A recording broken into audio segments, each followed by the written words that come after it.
Hi everyone, in front of me I've got ZTE Blade A36 and let me share with you how to enable the developer options on this device.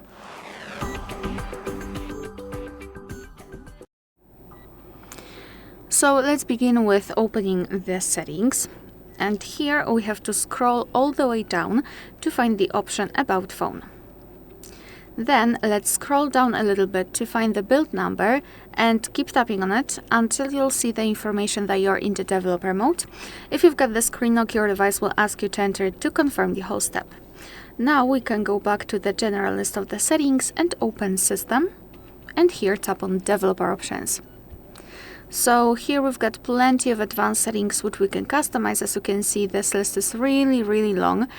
So for example, we can enable the background check and the background process limit. We can show hardware layer updates or view updates or surface updates actually. Here we've got some options which are connected with the networking overall because we've got Bluetooth, USB, Wi-Fi, etc. So to turn on the feature, you have to simply tap on the switcher on it and it will be immediately activated and applied. Of course, you can turn it off the same way.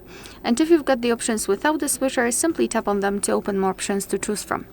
If you're done with customization of developer options, you can always turn them off just by tapping on the switcher at the top of the screen.